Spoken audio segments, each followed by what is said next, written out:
This video is going to show you how to work up the problems from your study guide for the expressions and equations test. So how I'm going to show you how to do this is I'm going to go ahead and complete just the first column of all of this page, and your job is to, after I do this problem, you'd pause the video and you would try to do these next two on your own, okay? Alright, let's get started. Number 1 says enter the value of W so that the expression 5 times the quantity of 6 plus N is equivalent to 5 times the quantity of N plus W. So keyword there is equivalent, and we're trying to find the value of that W right there, okay? So since I want this expression to be equivalent to this expression, I'm just going to go ahead and write that right there. And it's got to be equivalent to this expression. And some of you may be able to see this right away, what makes the difference. So you see that the 5 and the 5 are matching, and then you got a 6 plus N, and then you got an N plus W. You see that the N's are matching, so sometimes it might be straightforward for you to see, oh, the value of W would be 6. But if that's not as straightforward to you, what you can do is you can use the distributive property. Because when you see parentheses and you see a number or a symbol in front of them, you should remember to use the distributive property. So I can go 5 times 6 is 30. 5 times a positive n is a positive 5n. That's going to equal 5 times n is 5n. 5 times a positive w is a positive 5w. Okay? So from here, you can just go ahead and solve it. Get the variables on the same side, matching variables on the same side. And I see I have 5n here, so minus 5n on this side, minus 5n on this side. 5n take away 5n is 0. 5n take away 5n is 0. So what we're left with is that 30 equals this positive 5w. And from there you can build it because now it's all simplified. And all that we did was we went w times 5. So the inverse operation of timesing by 5 is to divide by 5 on both sides. And you're left with w equals 30 divided by 5 is 6. Okay? Alright, number 4. Select all expressions that are equivalent to 4 times x plus 6 times x plus 16 minus 6 times x minus 4. So what you want to do with this expression is you want to combine those like terms in order to simplify the expression. Okay? So what I would do is I would just go ahead and just start by circling my like terms. So I have a 4x there, and don't forget to circle the symbol in front of it if there is one, okay? So 4x, and then the plus 6x, and then a minus 6x, okay? 4x plus 6x, that's 10x. 10x minus 6x is 4x. So all those variables with the x simplify down to 4x, okay?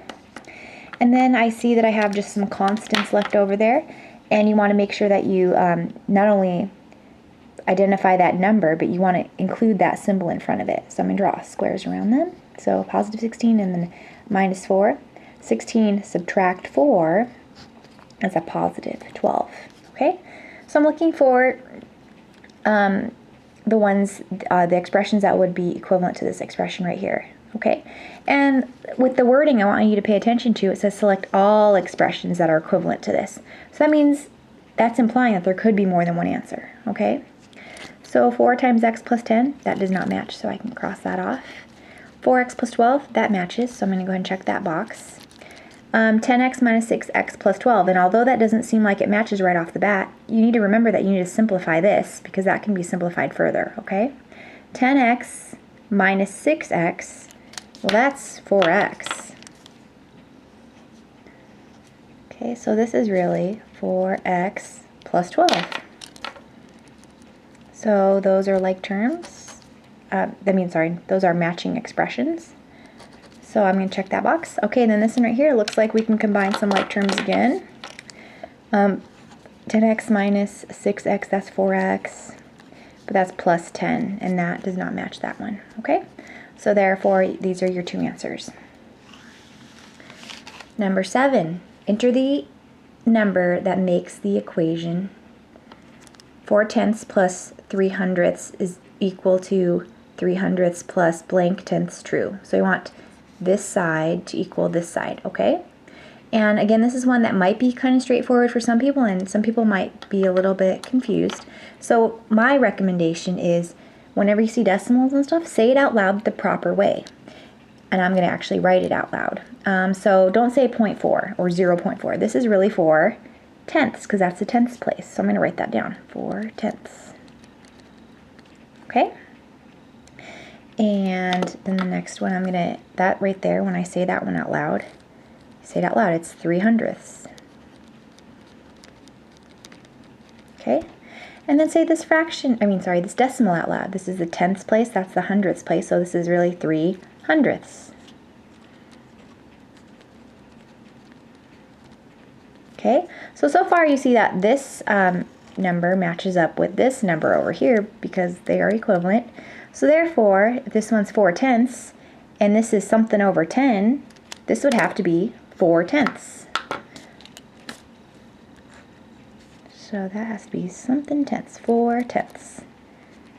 Okay, so see now that they're both equal, what you would write on your assessment, don't put 4 tenths on the assessment. You just need to write a plain old 4, okay, just the number you put in the box.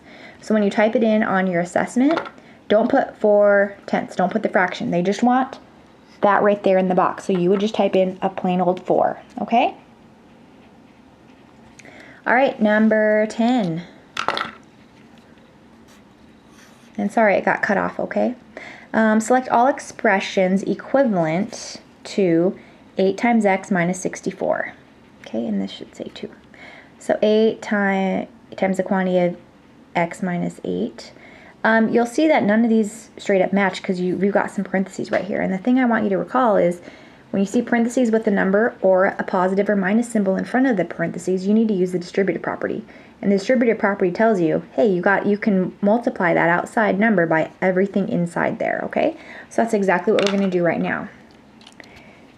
So I have 8 times x, well that's 8x. So I'm going to put an equal sign because I'm going to show its equivalent expression. Okay, and then I have to go 8 times this negative 8, okay, this minus 8. Don't forget the symbol in front of it. So 8 times a negative 8, a positive times a negative is a negative. So this would be a negative 64. That matches the above expression, so I'm going to check that box. And again, look at that wording right there. It says select all expressions equivalent to this. So that implies there could be more than one answer. There could be one answer, but then, there could be more than one. All right, then this next one, same exact thing. I want you to use the distributive property. 8 times x, well that's 8x. Okay, so far it's matching. And then 8 times a negative 64, well that's a negative 512. So you'll see that that does not match. So that is not a box that I'm going to check because those are not equivalent expressions. All right, the next problem, or next option is 2 times a 4x, well that's 8x. And 2 times a negative 32 is a negative 64. And you'll see that matches up there also. All right, let's try this one. 4 times 2x, that is 8x, 8 times x. And then 4 times a negative 16 is negative 64. So look, there are 3 possible answers to this number 10. Okay, now you've seen me do all these on the first column. You need to pause the video now and go on to the next ones and try to do the next 2 on your own, okay? All right, on the second page, again, I'm going to do the first column. And it might be a good idea right after I do the first problem in the first column for you to pause the video and then try to attempt the next 2 problems because they are very similar. If you look at them, they're pretty darn close, okay? So obviously it would be the same kind of strategy to solve the other 2 after I've shown you how to do it, okay? All right, so number 13, it says select the expression equivalent to this right here, okay? And pay attention to that wording. It says select the expression equivalent to this. So that would imply that there's only one answer to this problem, okay? So the thing I've taught you, and I hope you remember, is when you see parentheses, let's go ahead and ignore this part for right now. When you see parentheses, I want you to definitely look right in front of the parentheses. If there is a number or a symbol like a positive or a minus, you need to use the distributive property and multiply that outside number or symbol by everything inside the parentheses. Now you'll see in this example, there is nothing outside that parentheses. So that lets you go ahead and just copy down what's inside the parentheses exactly like you see it, but without the parentheses, okay? So there's nothing outside there, so I'm just going to bring down this negative 4 times x plus 16 and 2/10 y, all right? And that's just going to chill there for a second. Okay, the next part, you see parentheses, and you see directly in front of those parentheses that there is a minus sign. If there was a symbol like a plus or a minus or a number in front of that, you would use a distributive property, and we definitely see a minus sign right in front of those parentheses. So we need to use a distributive property, okay? So here's what you would do. A negative times a negative 18x, well, that's going to be positive 18x, because a negative times a negative is a positive. Remember the tic-tac-toe thing I showed you? All right, don't forget to go multiply the next part. A negative times a positive, 10 and 6/10 y. Well, a negative times a positive will give you a negative, and that's going to be a negative 10 and 6/10 y. Okay? Now that we've simplified it, now you can combine your like terms. So what I would recommend doing is circling the like terms, including the symbol in front of it if there's one there. Okay? So what goes with the x's? I see there's a negative 4x. What else has an x? Nope. There we go. And a positive 18x. So think of this. Negative 4, you're underwater 4, and then you can go up 18. Where do you end up? You end up at a positive 14. But don't forget the x. Okay? So I just combined those, and that's going to be 14x. And then we have this positive 16 and 2/10 y, and this minus 10 and 6/10 y. So 16 and 2/10 minus 10 and 6/10 is a positive 5 and 6/10. But don't forget the y, okay? So right there, I cannot go 14x plus 5 and 6/10 y because those are not like terms, because you'll see that the variables don't match, okay? So from there, that's its simplified expression. We've simplified this entire big giant thing down to this, and now we're going to find the matching expressions, or the matching expression, because there's only one that matches this. So it's obviously not this first one, because although we have this positive 5 and 6/10 y, which matches here, this is a negative 22x. This is a positive 14x, so that's not going to be one. Here, scrape that out. 14x plus 26 and 8/10 y. Again, that's not going to match, although one of the terms matches, but that's not it. That one's not it either. And yeah, that last one is the answer. Okay? And please, if you would have seen the correct answer first, still go through all the options just in case you overlook something, okay? Sometimes students tend to overlook like the symbol in front of it, where it'll show a minus here but a plus here, and then they'll check this box anyway just because they think the numbers match. But you really got to make sure every part of it matches. This is a positive 14x and a positive 5 and 6/10 y, okay? All right, number 16. Select all expressions that are equivalent to this. So just with the wording, there could be more than one answer because it says select all expressions. So that implies there could be more than one answer. Do you see the difference between select all expressions and then this one up here, select the expression? This one had one answer. This one could have more than one answer, okay? So let's go ahead, and I'm seeing parentheses right off the bat. And I do see that there is a symbol directly outside those parentheses. Although you see all this other stuff out here, I'm just going to look at those parentheses and then see if there's anything in front of it. You see that there's a plus. So that is signaling to you to use the distributive property, okay? So we're going to take that plus and we're going to multiply it. So a positive times 5/10 x, well, that's a positive 5/10 x. Okay? And then a positive times a positive 3, that's a positive 3. All right, so now that we have used the distributive property, bring everything else down, okay, just like you see it. So that's a positive 1 and 5/10 x, and then that was a 2 5/10 x, okay? So now that we've lost those parentheses because we've used a distributive property, now we can combine like terms. So again, like I recommend, combine those like terms and include the symbol in front of them, okay? Because that kind of tells you what to do. So 2 5/10 x plus 5/10 x plus 1 5/10 x, okay? So 2 5/10 x plus 5/10 x, that right there is 3, and then, or 3x, and then 3x plus 1 5/10 x gives me 4 5/10 x. So those three terms simplify down to this, okay? And then we have left is this plus 3, or that positive 3, so we're just going to bring that on down. Okay, now we got to find those expressions that are equivalent to this expression, okay? So I see that this first box totally matches. The second one, it could match, but I just need to do some simplifying just to make sure, okay? So I see 1 5/10 x plus 3x, that is 4 5/10 x. And then I have that 3, and it's a positive 3 because there's no negative in front of it. So that also matches that given expression that we simplified. And now let's see, 3x plus 3, nope. How about this one? 2x, okay, no. Well, 3 plus 1 5/10 is 4 5/10. So this is really 2x plus 4 5/10.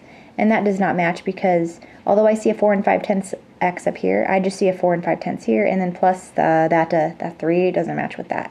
So that is not an answer either, okay? Don't forget to pause the video and we'll try to do the next two problems by yourself because they are very, very similar. All three of them in the same row, I mean, they're similar, very similar, okay? Same procedure. All right, number 19, and I apologize again that it got cut off, okay?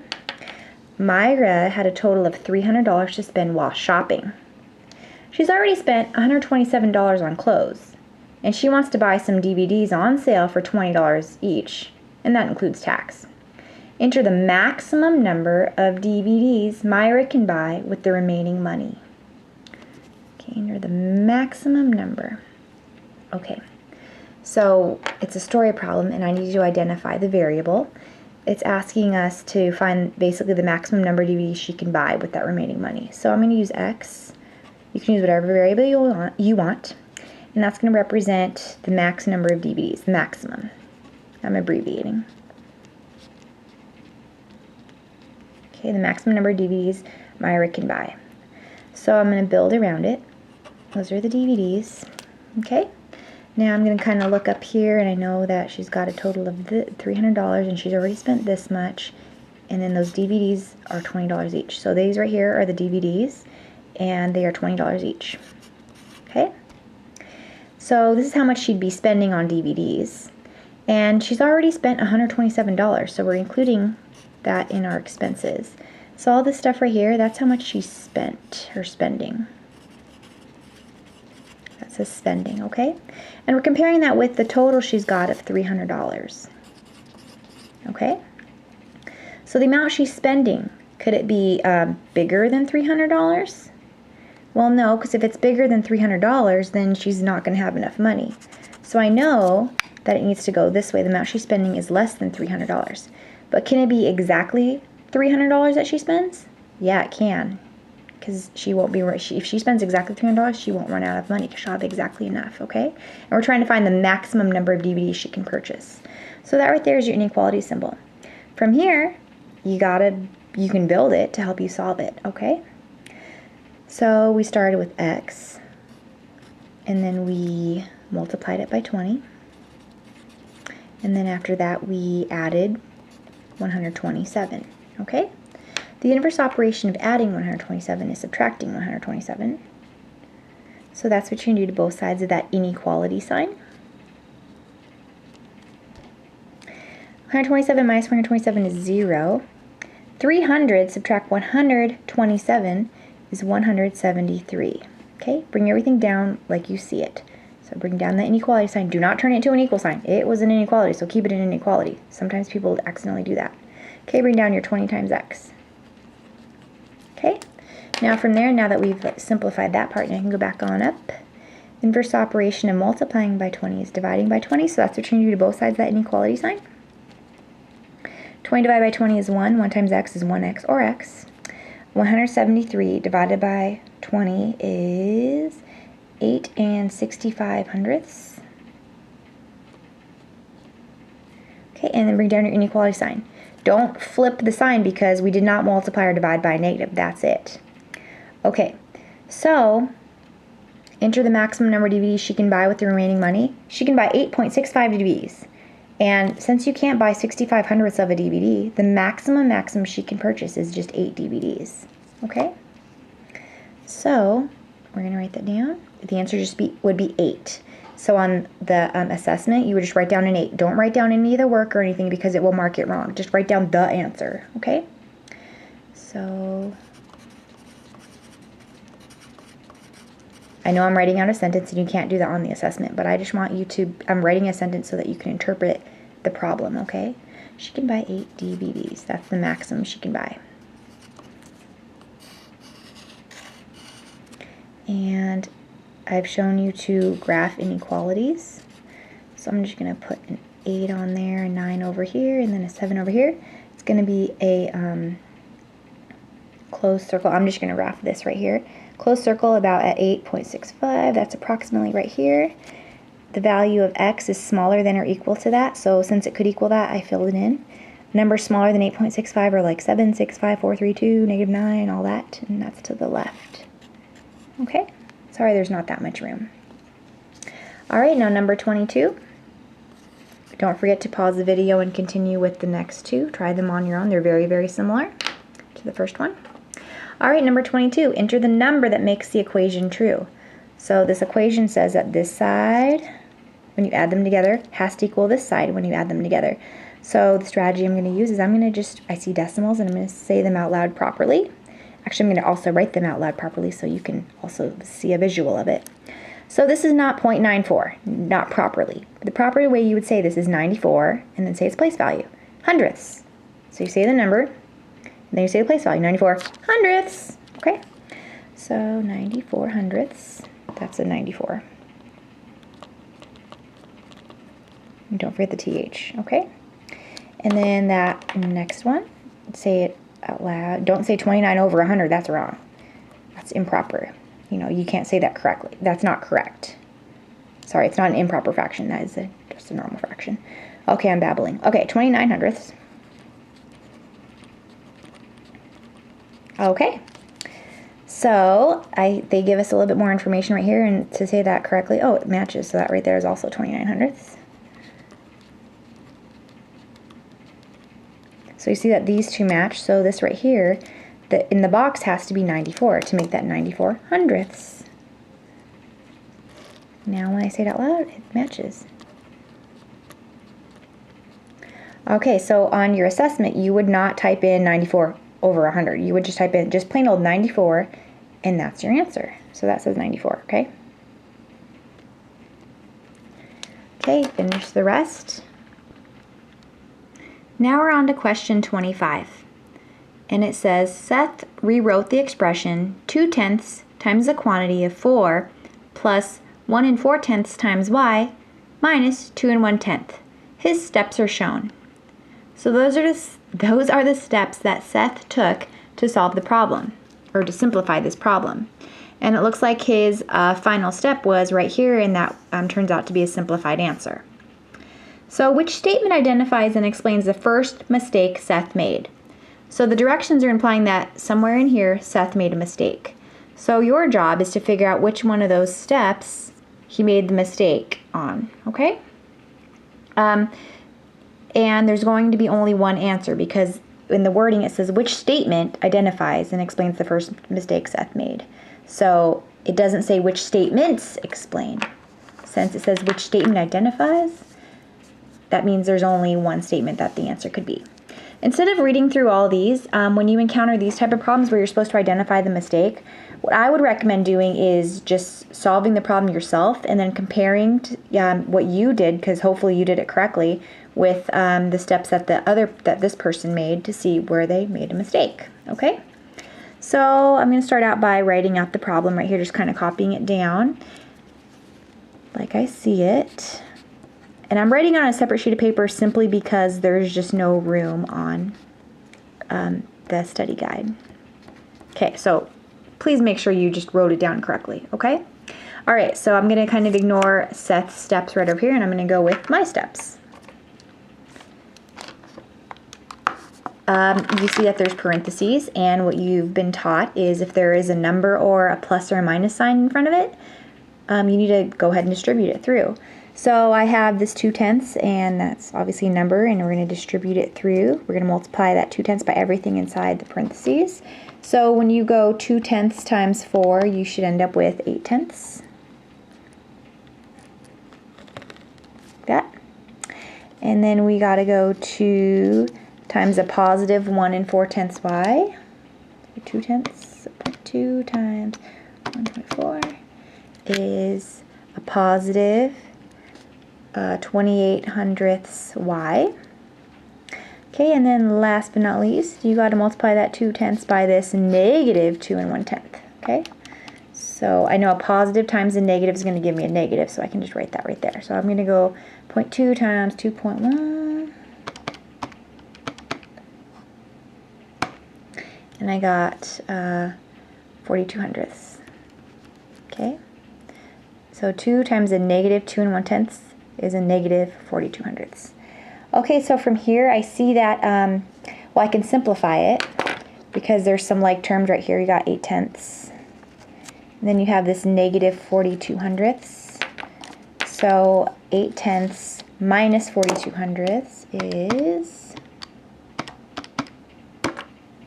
38/100. And then I'm just going to bring down that plus 28/100 y. Okay, and that's as simplified as it gets because I cannot combine those because they are not like terms. Okay, so now I'm going to compare it with what the heck Seth did. All right, so Seth's step 1 looks exactly like the original. So he just wrote it down. That was his step. Wrote it down. Okay, cool. That's what I did. Okay, step 2. I don't exactly know what he did. So how did I got, for step 2, I got 8/10 because I multiplied it because that's what you're supposed to do, you know, with distributive property. And I don't know how he got 4 2/10. It looks like he probably went 4 plus 2/10. And then 1.4 y, he must have added it to 2/10, which you cannot do that because first off, you can't add them together because they're not like terms. And another reason is you have to use the distributive property. So I'm noticing that step 2, that's totally where he messed up. Okay? Because step 2 should have been right here. Okay, now let's go ahead, since we've identified the step that he messed up, go ahead and read through the rest of the problem. So his first mistake was in step 2. Yep, I agree. He added 2/10 to each term instead of multiplying by 2/10. Yeah, I think he did. I'm just going to double check. So 4 plus 2/10 is 4 2/10. 1 4/10 plus 2/10 is 1 6/10. Brought the y there. You're not supposed to do that. And then 2/10 minus 2 1/10 would be that. So yeah, that's probably what he did. But don't just stop there. You need to read through the rest of it, okay? Rest of the options, just in case you just overlook something. His first mistake was in step 2. Yeah, I agree. He should have added 2/10 to 4 instead of adding it to all terms. No, you don't add 2/10 to any of that. You multiply it. So I know, nope. His first mistake was in step 3. No, it wasn't. It was in step 2. His first mistake was in step... No, it wasn't. It was step 2. Oh, okay, so that makes it easy. That's the answer. Okay? Now, what I want you to do is I really want you to attempt these 2 on your own, okay? Remember, every problem on the study guide is similar to a problem on your test. So do those, pause the video, do these, okay? Just like I showed you. Use extra paper if you need it. All right, on to question number 28. And I'm so sorry that it got cut off, but that should say which number line shows the solution to the inequality 3 times x plus 5 is greater than or equal to 11. So instead of really looking at that, I'm going to just take the time right now and I'm going to solve that myself and then kind of graph it myself and see which one matches, okay? Because sometimes when I look at the options, it might just be straight up confusing to me. So we start with, I'm going to just build it now because it's already in the form where I can build it, where you have one variable just on one side of the equal sign. So we started with x. Then after that, we just multiplied it by 3. And then after that, we added 5. So the inverse operation of adding 5 is to subtract 5. So that's what we'll do to both sides of that inequality sign. 5 take away 5 is 0. 11 take away 5 is 6. And I'm going to write it really small. Bring down my 3x, bring down my inequality sign just like I see it. Okay? Now the inverse operation of timesing by 3 is to divide by 3. So that's what we're going to do to both sides. 3 divided by 3 is 1. 1 times x is x. And I'm going to rewrite it over here. Remember, x was on the left, so don't try to swap it right now. That'll mess you up. 6 divided by 3 is 2, and I'm going to bring down that inequality sign like that, okay? And do not reverse or flip that sign because you did not multiply or divide by a negative number. Okay, so before I look at the graphs, I need to make sure, I'm going to make my own graph just because I know that I know how to do these. And if I look at these, I think I'd be confused. But one thing that you can do to kind of narrow it down, if you see that it's got this, you know it's going to be a filled in circle. So all the open circles, I can cross those out. Okay, so it narrows it down to this. And since the directions say which number line shows the solution, there's only one number line that could be the possible answer just by the wording. It doesn't say which number lines show the possible solutions. It doesn't. So we know that there's only one answer. Okay, so anyway, I'm going to put 2 on there. 3 over here and put 1 over here. I know it's a closed circle, okay? So here's where you want to take the extra time to make sure you're doing this correctly because you've already got it narrowed down to 2 possible answers, so you want to get it right instead of just guessing. It says x is anything bigger than or equal to 2. So it could equal 2, that's why it's filled in. So numbers at x could be that are bigger than or equal to 2. Numbers bigger than 2 are like 3, 4, 5, 6, 7, 8, 9, 10. 3, 4, 5, 6, 7, 8, 9, 10 are to the right. So that is the graph that matches this inequality, which is the inequality that matches this right here that I've solved. So let's go ahead and see which matches. Is it this one or this one? It's obviously this one right here. Okay? Try the next 2 on your own. Don't just copy me. That is not how you learn. Okay, the next problem is problem 31. That says 31, I hope. 31. Okay? All right. Which number line shows the solution to the inequality -4 times x minus 6 is greater than -22?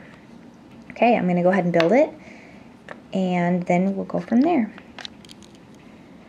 So they start with x, then they multiplied it by a -4, and then after that they subtracted 6. Okay? The inverse operation of subtracting 6 is to add 6. And that's what you will do to both sides of that inequality sign. -6 plus 6 is 0. -22 plus 6, think of it as you're 22 underwater. You're going to go up 6. You're still underwater, and you're at -16. And bring down your inequality sign. Bring down your -4 times x, okay? So unfortunately, I don't have enough room, but I'm going to just recopy this up here, just like I see it, just so I have more room. So -4 times x. Okay. So now I'm going to go back up this little ladder. Inverse operation of timesing by -4 is dividing by -4. So we're dividing by a -4. Okay. You should hopefully know what to do. All right, -4 divided by -4 is 1. 1 times x is x. A negative divided by a negative is a positive, so -16 divided by -4 is +4. And if you're like, I don't remember that, I won't remember negatives divided by negatives, please remember to draw this right here. Remember this? This helps you only with multiplication and division. So when you're reading it for division, it's going this way. So a positive divided by a negative is a negative answer. A negative divided by a positive number gives you a negative answer. A negative number divided by a negative number gives you a positive answer. To read it for multiplication, you can read it this way. Positive times a negative number gives you a negative answer. A negative number times a positive number gives you a negative answer. A negative number times a negative number gives you a positive answer. Okay, where was I? Okay, so a negative divided by a negative is a positive. And remember how I said that you divided by a negative?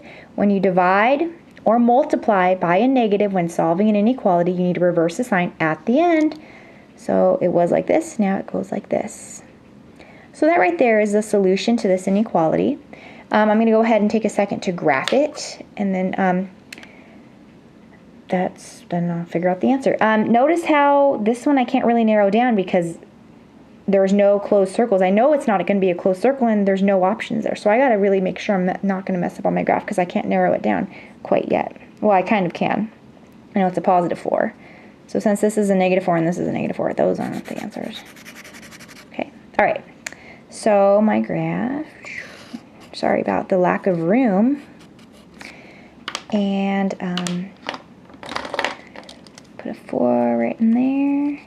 Put a 5 right there and a 3 right there. It's going to be an open circle. Okay, now take a second and think about this, okay? It says x is less than 4. So what are numbers that are less than 4 that x could possibly be?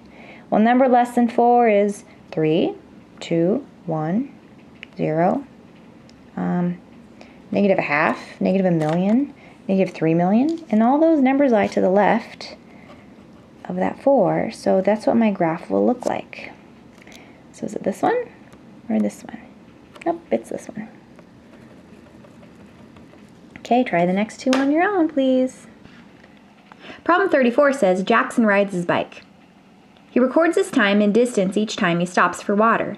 How many miles will Jackson have traveled if he stops after 180 minutes, continuing the same pattern? And this right here, this table goes along with this statement up there, okay? So let's go ahead and interpret this table here. In the left-hand column, it says time, and that's measured in minutes. And then in the right column, you have distance measured in miles. So to interpret this table as it relates to this situation up here, it would mean that after 20 minutes, Jackson must have stopped and drank some water.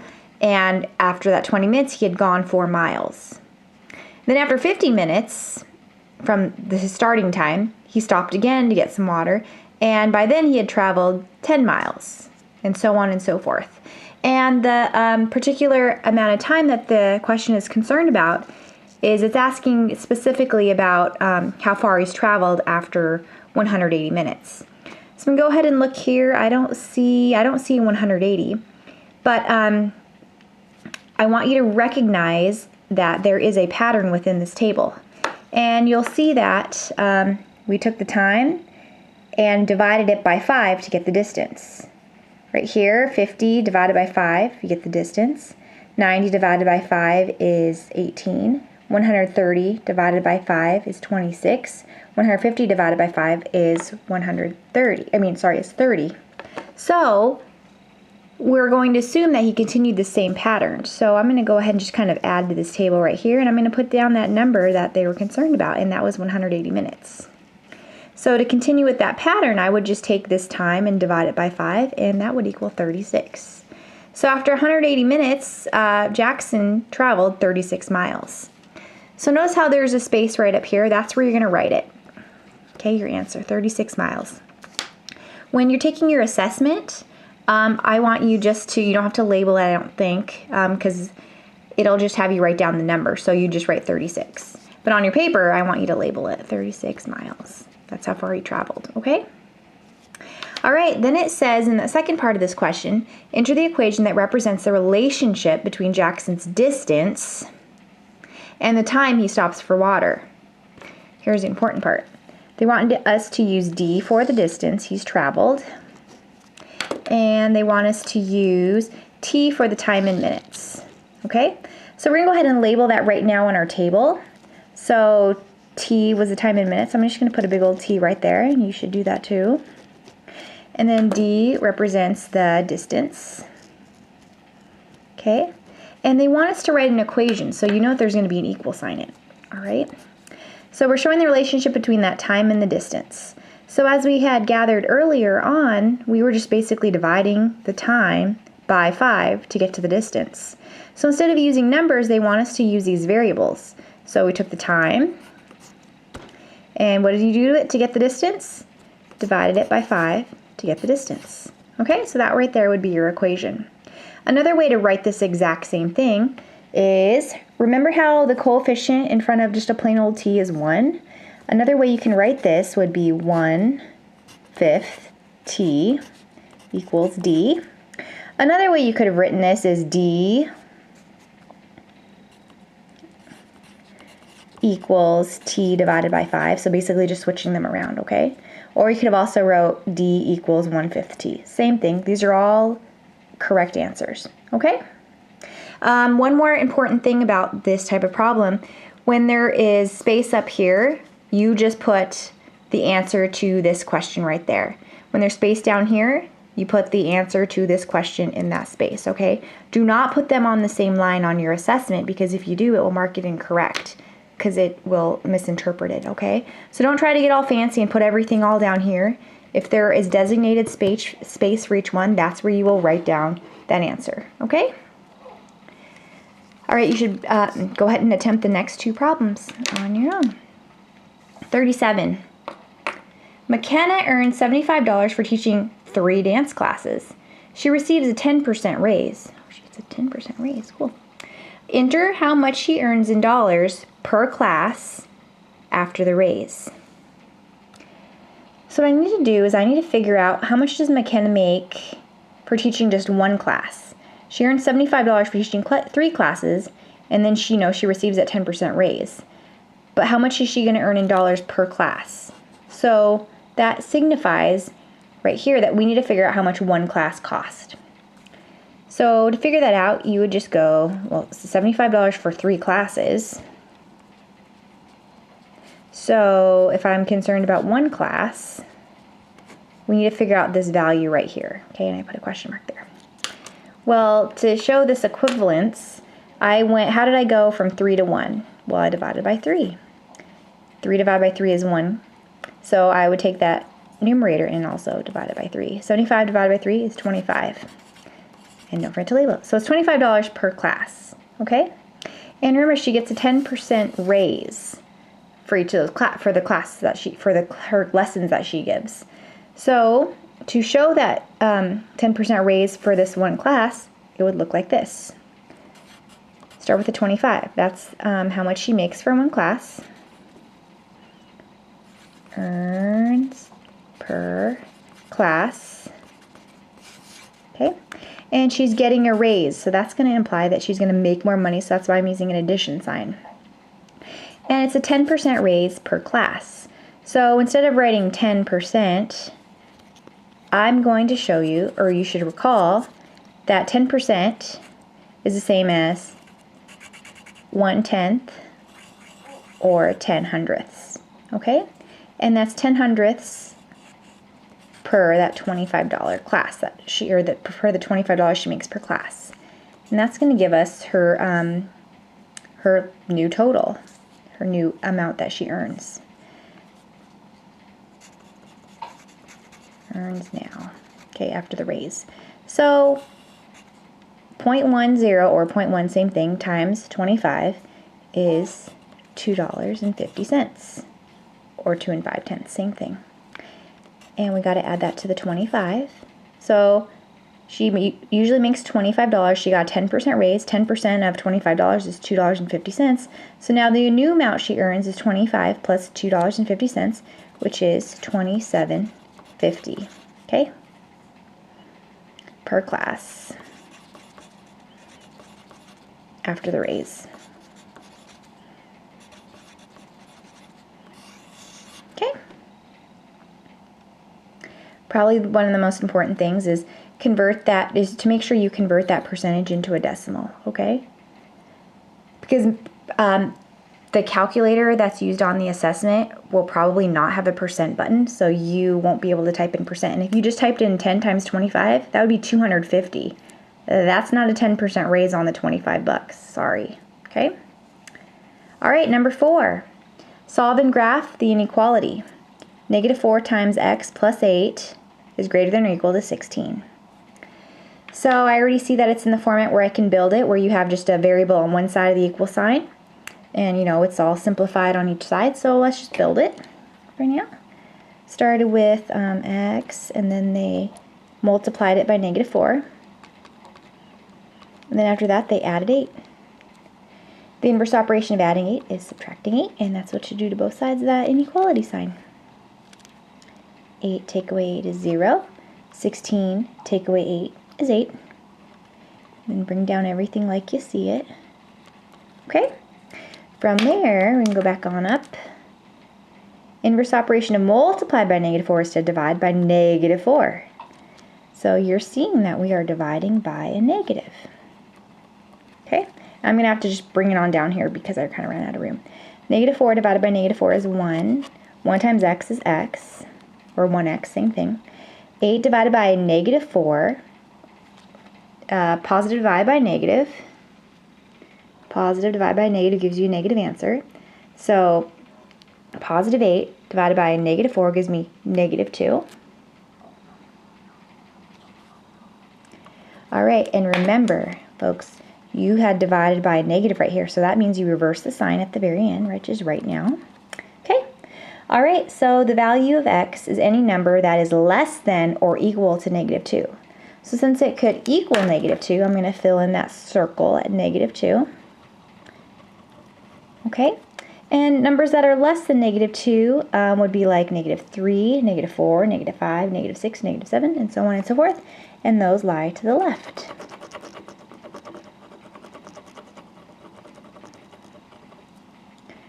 Okay, so the next part of the video, what I'm going to do is I'm going to go through each of the remaining problems, and I'm going to do them by row this time, okay? But please remember to periodically stop the video so that you can get the practice on your own. Number 2, enter the value of r so that the expression 4 times the quantity of t plus r is equivalent to the quantity of 8 plus t, quantity closed, times 4. Okay, so I see that word equivalent, so I need to use an equal sign, and this expression right here, I'm going to just copy it down just like I see it. And it's equivalent to this expression right here. Okay, and this one looks like it could be a little bit misleading at first. You folks are probably used to having this number in the front right there, and this still means the same thing. It means 4 times everything inside those parentheses. If it's something that's confusing you, then go ahead and erase the 4 and put it right there, and it's not changing the meaning of the problem, okay? But I'm going to keep it like it is just so you get some exposure to that. You could start off by comparing if you want, because you need to have both sides equal to each other, and you're looking for the value of r. So what you could do is you can kind of narrow it down, like, oh, there's a 4, okay, those equal to each other. And then there's a t, and then there's a t, so those equal each other. So the value of r would be that positive 8 right there. But if it's not straightforward to you, and your first instinct is probably going to be, oh, I see parentheses. Is there a number or a symbol in front of it? Yeah, so I got to use the distributive property. Yeah, totally do that too. That could work. So 4 times t is 4t. 4 times a positive r is a positive 4r. Okay. And then I got 4 times a positive t is a positive 4t. And I got a 4 times a positive 8, which is a positive 32. Okay, so you can't build it at all because simply you've got some simplifying to do. You got some like terms on opposite sides. See, I got a 4t here and a 4t here. Don't combine those because they're on opposite sides of the equal sign. You need to go ahead and get them to the same side. So you can move them to the left or to the right. Doesn't really matter. And when you move them across that equal sign, you got to use inverse operations. So that's a positive 4t. Opposite of positive 4t is subtract, or minus 4t, and you're going to do that to both sides. Right underneath its like term. 4t take away 4t is 0. Oh, 4t take away 4t is 0. So those are gone. So we're left with 4 times r is equal to 32. Okay, now you got one variable just on one side of the equal sign, so now you can build it. Start with r, then we just multiplied it by 4. The inverse operation of multiplying by 4 is dividing by 4, so that's what you'll do to both sides. 4 divided by 4 is 1. 1 times r is 1r or r. And then 32 divided by 4 is 8. So the value of r is 8, and you just write 8 down, and that's it. Okay? Pause the video. Try number 3 on your own. Number 3, enter the value of v so that the expression 1/2 times the quantity of 12 plus p is equivalent to 5/10 times the quantity of p plus v.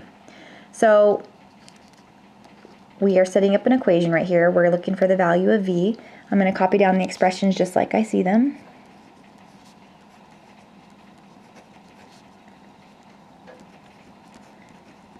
Okay. You can totally do distributive property. Or if it's more straightforward to you, you could see, oh, a 1/2 right here matches with this 1/2 right here, so that makes that equal. And I see that this, well, there's a positive p right here, and there's a positive p right here, so that would mean v is equal to this positive 12. Okay? Or we can, again, use the distributive property because you see parentheses, you see a number outside of it, so you can use the distributive property. 1/2 of 12 is 6. And if you're like, how'd you get that? You can kind of write it up here, 1/2 times 12. Put 12 in its fractional form. So 1 times 12 is 12. 2 times 1 is 2. 12 divided by 2 is 6. Okay? So 1/2 of 12 is 6. 1/2 times a positive p is a positive 1/2 p. Okay, 5/10 times p is 5/10 p, so 0.5 p, or you should know that 5/10 is the same as 1/2. And if you're like, how'd you get that? Remember, when you have a fraction, you go numerator divided by denominator. So 1 divided by 2, press equals, and you'll see it's 0.5, 5/10, which is exactly right here. So instead of writing 5/10, I'm going to write 1/2, because then that makes it easier and it's more straightforward for me. So 5/10 times p is 1/2 p, same thing. And then 1/2 of v is, 1/2 of positive v is a positive 1/2 v. Okay? So from here, get the like terms on the same side, the equal sign. We got to simplify before you can build it. So that's a positive 1/2 p, so the inverse operation of positive 1/2 p is minus 1/2 p. 1/2 p minus 1/2 p is 0. 1/2 p minus 1/2 p is 0. So we're left with 6 equals 1/2 times v. So now it's in a format where we can build. So they started with v, and then they just multiplied it by 1/2. So the inverse operation of multiplying by half is dividing by 1/2. So that's what you'll do to both sides of that equal sign. 1/2 divided by 1/2 is 1. 6 divided by 1/2 is 12. And if you're like, how did you get that? Well, let me show you with some room. 6 divided by 1/2. 6 divided by 1/2. Okay, keep it, change it, flip it. Okay, put that 6 in fractional form. 6 times 2 is 12. 1 times 1 is 1. 12 divided by 1 is 12. 6 divided by 1/2 is 12. So v equals 12. Okay, that's your solution. Okay, next up is number 5, and it says select all expressions that are equivalent to p plus 1/2 times p plus 4 minus 1/2 times p minus 1. So start off by, there's obviously no parentheses, so let's just go ahead and combine like terms to simplify this. P, there's p, plain old p, and then plus a, it could be a 1p, same thing. Plus 1/2, or 1 5/10 p, same thing. Minus 1 5/10 p, and those are all like terms that I see. But I can see right here that 1 5/10 p minus 1 5/10 p, that's 0. So 0 plus this 1p is 1p. Or you could just say p. 1p and p are the same thing, because there's only 1p chilling there, okay? And then my constants, I have 4 and a minus 1. 4 minus 1 is a positive 3. Okay, so I could write 3 plus p or p plus 3, same thing. So yeah, that's that first box right there. And p plus 5, nope. Oh, maybe this can simplify, so let's go ahead and check this out. 2 5/10 p minus 1 5/10 p. Well, 2 5/10 minus 1 5/10 is 1. That's 1p plus 3. Okay, that's the same thing, because this is really 1p plus 3 also, okay? So I'm going to check that box. And look, there's 1p plus 3. So those are the 3 answers. Pause the video, try number 6 on your own. Don't forget to pause the video. Pause the video and do it on your own. And then check. Okay, so I apologize. I see that it probably got cut off on your copy. So that right there is just a plain old 2, okay? Select all expressions that are equivalent to negative 2 minus 3 times u plus 8 plus u plus 4 times u minus 2. And with the wording, select all expressions implies, hey, there could be more than one answer, okay? There could be. All right, there's no parentheses, so to simplify this, I'm just going to kind of just start by combining like terms. I see just a constant right here, negative 2, oh, that goes with the plus 8, and then, and the minus 2, okay? So think about that. Negative 2 plus 8. You're 2 underwater, you're going to go up 8. That puts you at positive 6. Okay, so that's that 6. And then 6 minus 2 is 4. Okay, let's get those other variables. They're the variables here. Negative 3 times u plus 4 times u. So you can kind of add these in any order as long as you keep the symbol in front of them when you're adding them. So you can go negative 3u plus u, but I can see that I can go u plus 4u, that's 5u. 5u minus 3u is a positive 2u, okay? Or if you want to think of it in order, negative 3u, you're 3 underwater, you go up 1, okay, you're at negative 2. Negative 2 plus 4 is 2, okay? Because you're 2 underwater, you go up 4, you're at positive 2. U. Sorry, that's a u. Okay, let's see what matches here. There's a 2u, there's a 2u, but that 12 doesn't match with that 4, so bye-bye. 2u plus 4, there's positive 2u and then a positive 4, so that one works. Negative 2u plus 4u, okay, 2 underwater, up 4, you're at 2u. But it's plus 8, so that doesn't match. And then 8u plus 12, no, that doesn't match. So there was only one answer to number 6, okay? Okay, number 7. Don't forget how we did it before. You should have paused the video and tried it on your own.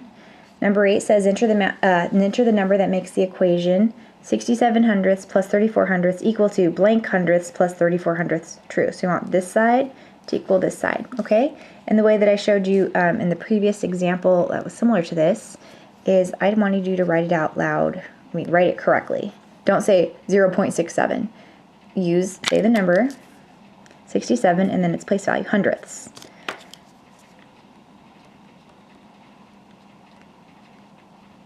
Okay, and then it's just 34 hundredths.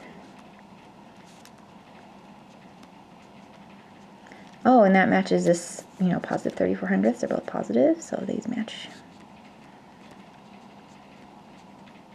So what's left, I see that there's a hundredths already, so this top number, the numerator, has to be 67. So when you take the assessment, just write a 67. Do not write 67 over 100. That'll mark it wrong, okay? Just put a plain old 67 because it's basically just asking you what goes in that box. Okay, so it should be 67.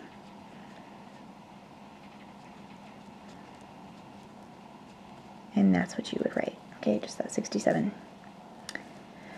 Okay, pause the video, try number 9 if you haven't already.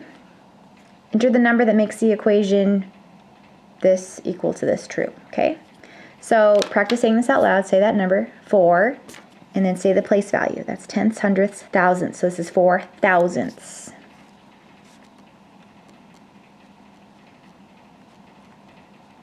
Okay, say this out loud, 9 tenths. Here, say that out loud properly. Say the number, 9, and then place value, tenths. Okay, so this is 4 or something. This is going to be 4 what? Oh, thousandths. So we're going to put 1,000. Okay? So on your assessment, you just write 1,000 right there, okay? In the box, just what goes in the box. Okay, number 11, check and see how we did number 10. Double check that. Try that on your own if you haven't already. 11 says select all expressions equivalent to 15 times x minus 90. That implies there could be more than one answer, okay? So you see parentheses. You see that there's a coefficient in front of the parentheses. There's a number outside of it, so use the distributive property. So 15 times x is 15x, sorry. And then 15 times a negative 90. Well, that's a positive times a negative, so let's see which one we use. Positive times a negative gives you a negative answer. So a positive 15 times a negative 90 is going to give me a negative something. So 15 times 90. Oh, it's 1,350. So that obviously doesn't match, okay? So I can go ahead and just cross that off right now. Okay, so 5 times 3x is 15x. 5 times a negative 90. Positive times a negative is a negative. So 90 times 5 is 450. Okay, that also doesn't match. Okay, 15 times 1x, or x, is 15x. 15 times a negative 6 is going to be a negative 90. Because 15 times 6 is 90. Positive times a negative is a negative. So this one does match. Okay, 3 times 5x is 15x. 3 times a positive 30 is a positive 90, okay? And at first you might have been tempted to check that box, but you need to look closely. See how it's a minus 90 and this was a plus 90? So that right there is not one of the options, or not one of the correct options. Number 12. Try it on your own. Don't forget. Okay, select all expressions equivalent to negative 12 times x minus 60. And you see that there's parentheses right here. And there could be more than one answer because it says select all expressions that equal that. And again, there could be maybe just one answer, but you have to check every single one to see if it is a possible solution that matches. Okay, so negative 12 times x is negative 12x. Negative 12 times a positive 5 is a negative 60. Okay, that's a direct match right there. I'm going to use this one. Negative 3 times 4x. So negative times a positive is a negative, so that's negative 12x. Negative 3 times a positive 20. Negative times a positive is a negative. Negative 3 times positive 20 would be negative 60. Oh, and that's another direct match. Okay, and the next one, negative 12 times x is negative 12x. Okay, so far so good. Negative 12 times a negative 60 is going to give me a positive 720. So that's definitely not a match. Oops. I'm going to cross that off. 12 times a negative x, or negative 1x, same thing as negative 12x. 12 times a negative 5 is a negative 60. Oh, another direct match. Okay. All right. Number 14 says, select the expression equivalent to this right here. And based on the wording, you should know that there's only one answer because it says select the expression. Okay? So as I've shown you, when you see parentheses, you want to look directly in front of those parentheses. And if you see a symbol or a number in front of that, then you'll use the distributive property. But you're going to see right there that we don't have a symbol or a number in front of these parentheses, so we're able to rewrite what's inside the parentheses, but remove the parentheses. So copy it down exactly like you see it. Okay, now let's look at that next part of the expression right there. And again, you see parentheses, but something you see in front of the parentheses is a subtraction sign. So I want you to use the distributive property. So a negative times a negative 4 and 5/10 times x is a positive 4 and 5/10 x, because a negative times a negative gives you a positive, okay? And a negative times a positive 2 and 7/10 y is a negative 2 and 7/10 y. All right, from there, you just combine your like terms. So I see I have a negative x right there, and I have a positive 4 and 5/10 x, and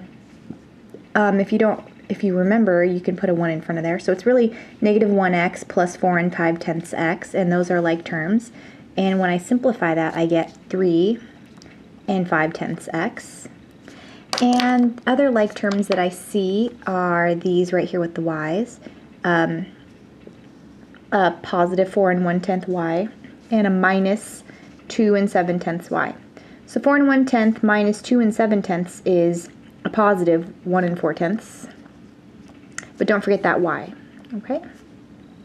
So there is only one expression that is the answer to this, and it's not the first one. And it's the second one, but double check that third and the fourth one just to make sure you didn't overlook something. And yeah, it's the second one. So right now, pause the video and try number 15 all on your own, okay? It is very similar to number 14. You need to select the expression equivalent to this expression, and again, there's only one answer. So you're going to look in front of those parentheses, and if you see a number or a symbol in front of those parentheses, you're going to use a distributive property. And in the first set of parentheses, I don't see either one of them, so therefore I can rewrite exactly what's in them, but drop those parentheses. So it's negative 3 times x plus 2 and 4/10 y. And then the next part of the expression, you see that there's parentheses also, but you see there's a symbol in front of it. So you'll use the distributive property. You got a negative times a negative, which gives you a positive. Negative times a negative 2x is a positive 2 times x. And negative times a positive 4 and 5/10 y gives you a negative 4 and 5/10 y. All right, go ahead and combine your like terms to simplify this. Negative 3x and, positive 2x. So think of it as your 3 underwater go up to, you're still underwater, and it puts you at negative 1x or negative x, same thing. And then the other like terms that I see are a positive 2 and 4/10 y and a minus 4 and 5/10 y. So 2 and 4/10 minus 4 and 5/10 is going to give me a negative 2 and 1/10. And don't forget that y, okay? So let's see what matches right up here. Remember that this is you can rewrite negative 1x as negative x, so that matches right there. And then a minus 2 and 1/10 y. So I think it's the first one, but double check everything else just to make sure, obviously, that you don't overlook something. Okay, yeah, it is the first one. Okay, number 17. Remember how to do number 16? That's how we did it. So now attempt number 17. It says select all expressions that are equivalent to this expression right here. And as the statement implies, there could be more than one answer, okay? So I hone in right on here. I see parentheses, and I also see a symbol in front of it, so I'm going to use the distributive property. So a positive times 2x is a positive 2x, and a positive times a positive 12 is a positive 12. Okay, now that I've rewritten that, I just bring everything else down just like I see it. Okay, from here, I'm going to go ahead and combine like terms. I see there's a lot with the variable of x, so I have 10x plus 2x plus 6x. 10x plus 2x is 12x. 12x plus 6x is 18x. Okay, and then I'm going to bring down just that plus 12 because that's what's left right there, that constant. Okay, now see which ones match, and if you need to, combine like terms. So this right here does not match. Right here I could see I can combine some like terms. 12x plus 6x. 12x plus 6x is 18x. And then the plus 12. So that obviously matches the given expression. 10x plus 6x, that's 16x. And plus 12, that does not match, so I can cross that one off. And then 18x plus 12, yeah, that totally matches. Pause the video, try 18 on your own. Select all expressions that are equivalent to this. Again, you see those parentheses, you want to look directly in front of them. If you see a plus, a minus, or a number in front of that, you need to use a distributive property. And I do see a plus in front of it, so I'm going to use the distributive property. So a positive times 3x is a positive 3x. A positive times a positive 18 is a positive 18. Bring everything else down just like you see it. Copy it correctly. And you're going to now combine your like terms. I see 15x plus 3x, and then plus 9x. 15x plus 3 more x's is 18x's, and then plus 9 more x's gives us 27x's.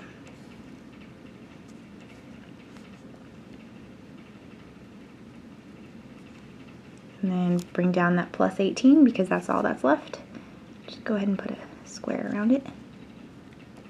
Okay, now let's see what matches. That first possibility, let's see if the signs match. I see the numbers do match.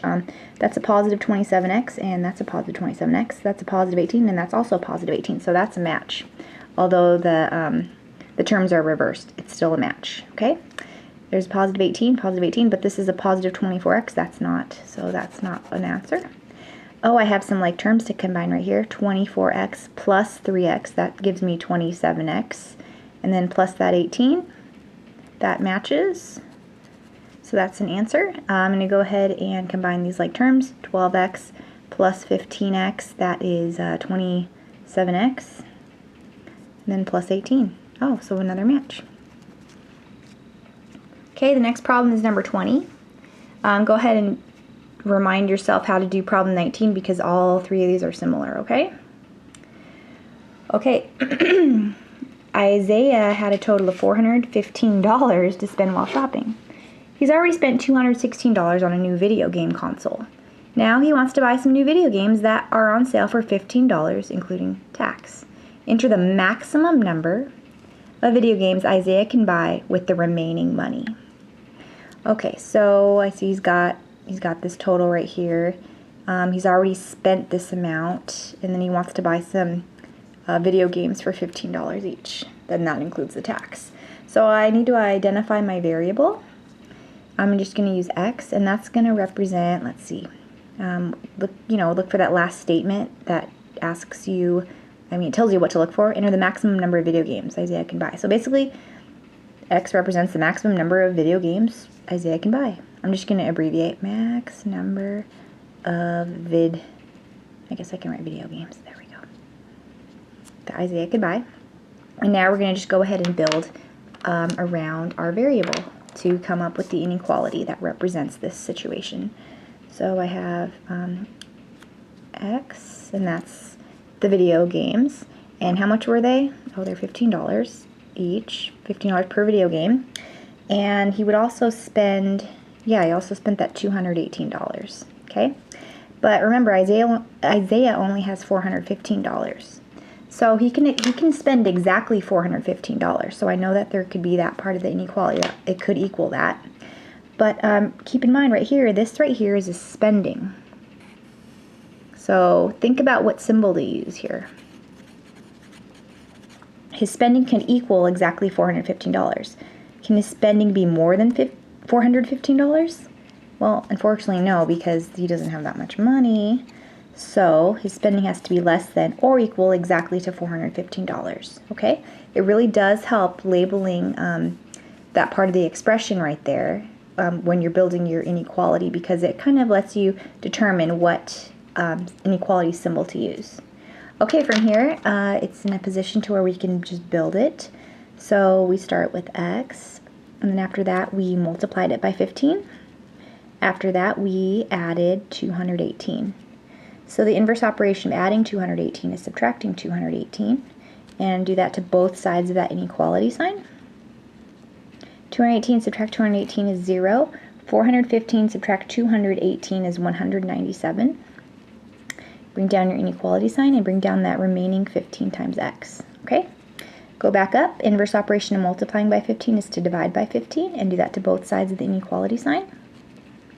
15 divided by 15 is 1. 1 times x is just 1x or x.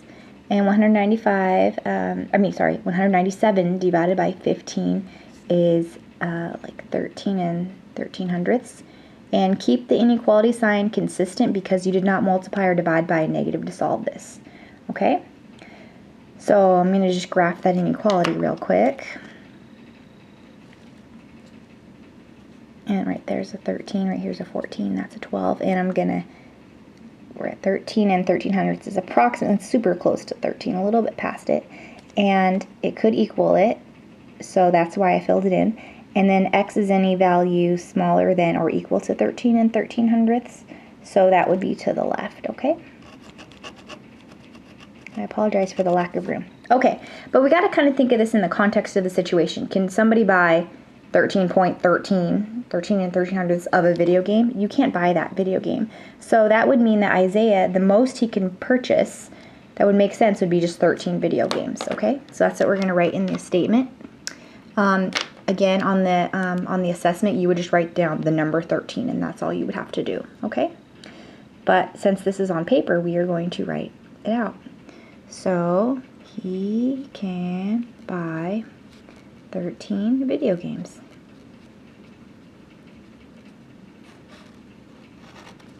Okay, pause the video, seriously pause the video, and do number 21 on your own, okay? That's how you prepare for your assessment. Pause the video, try it on your own, and then check your answer. So Mackenzie had a total of $98 to spend while shopping. She's already spent $17 on a shirt. She now wants to buy some candy bars for $2 each. Enter the maximum number of candy bars Mackenzie can buy with the remaining money. So I see that she's had a total of this $98 to spend, so she goes on a shopping spree, and she's already spent $17, and she wants to buy some candy bars for $2 each. We've got to find the maximum number of candy bars she can buy. So start off by identifying that variable. X is going to represent the I'm going to abbreviate maximum number of candy bars.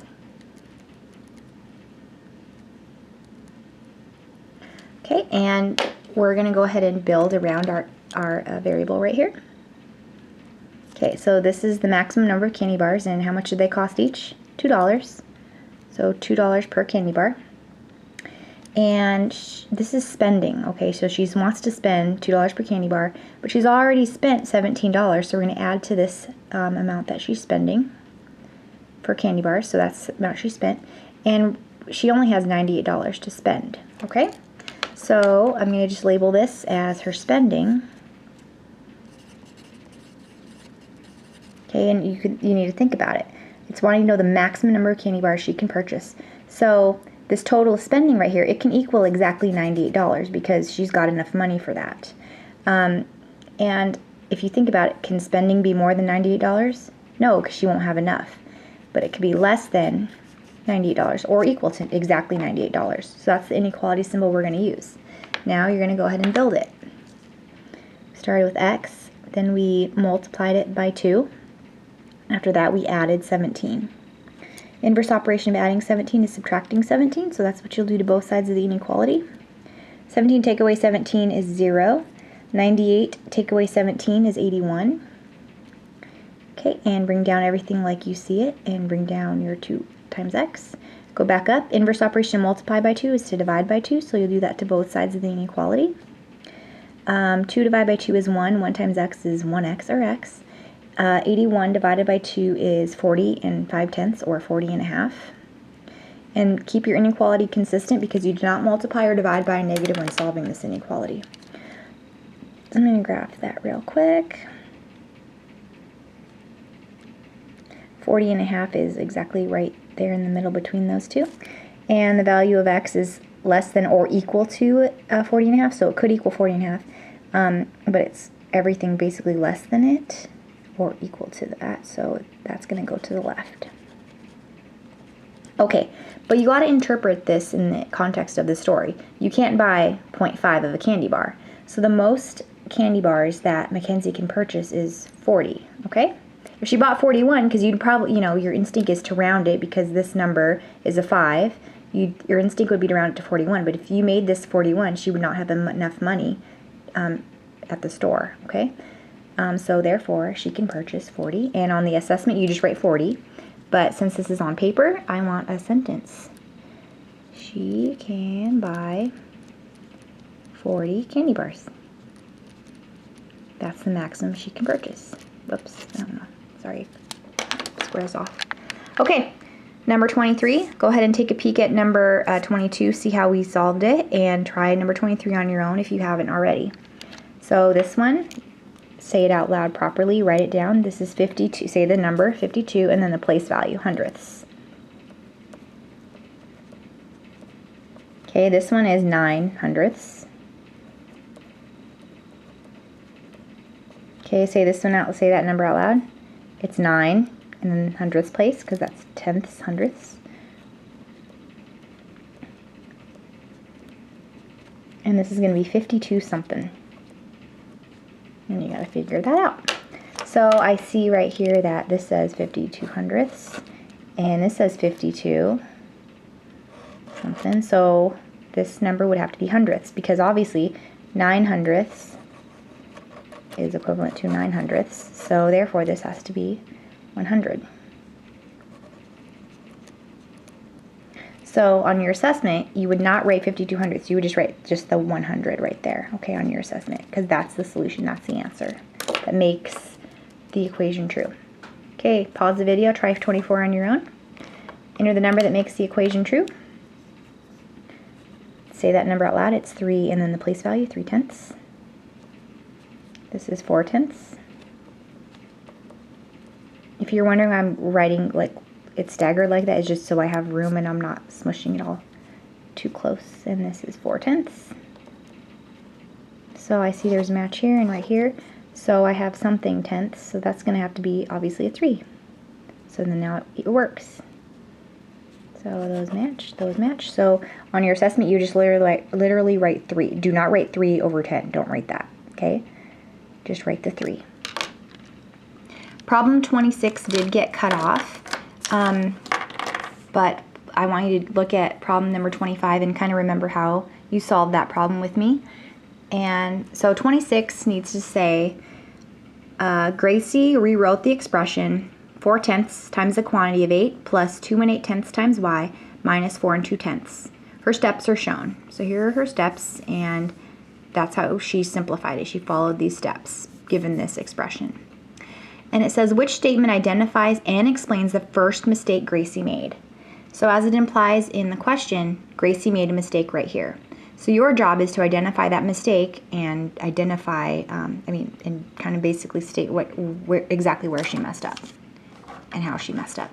So there's not enough room in this space right here, so I went ahead and I just recopied it onto my own piece of paper. And I'm going to just solve this myself. I'm going to simplify this expression myself. And then from there, I'm going to go ahead and read through the statements, okay? Because I don't want to start with them really right now because that might just confuse me. So I see there's parentheses right there, and I see there's a number right outside the parentheses, so my first instinct obviously is to use the distributive property. So I need to go 4 tenths times 8, and that's 3 2/10. And then I need to go 4 tenths times 2 1/8 y.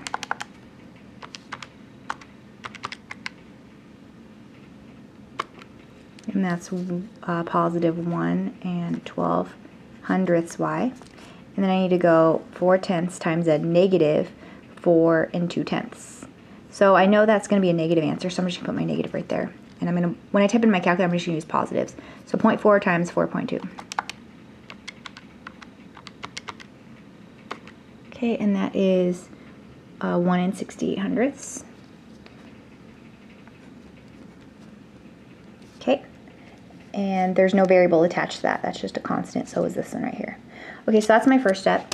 Then my second step is combining like terms now that I've removed the parentheses because I've used the distributive property. And I see that there's constants right there. So 3 2/10 minus 1 68 hundredths minus, and that's 1 52 hundredths.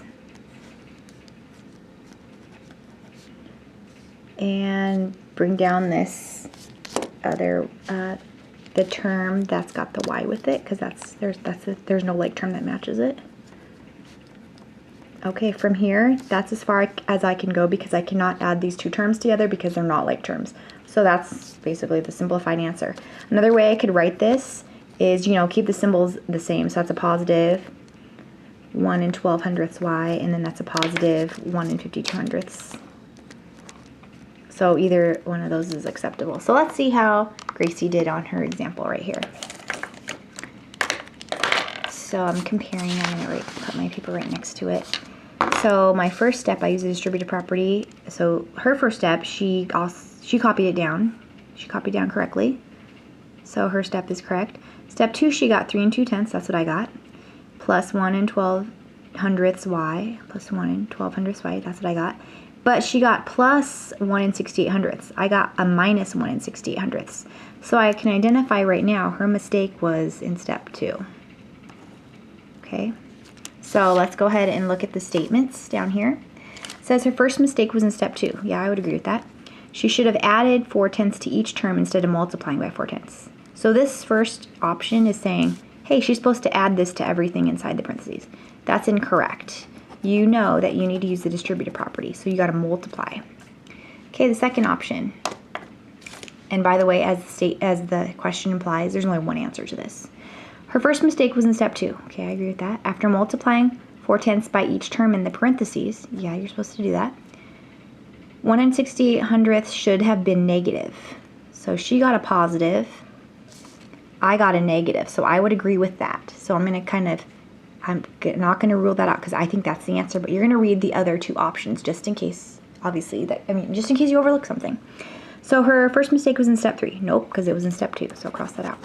Her first mistake was in step 4. No, it wasn't. It was in step 2. So that confirms that the answer is obviously the second option. Okay.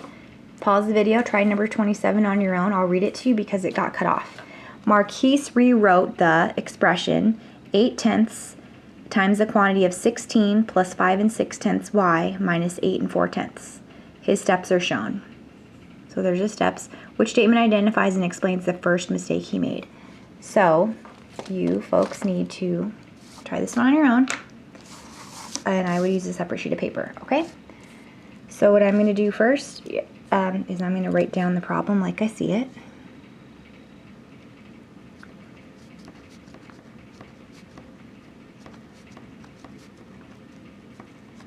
Okay, so I'm going to kind of ignore his steps right now and I'm going to go ahead and solve it.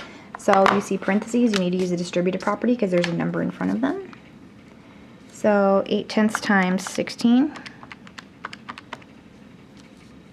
is 12 8/10.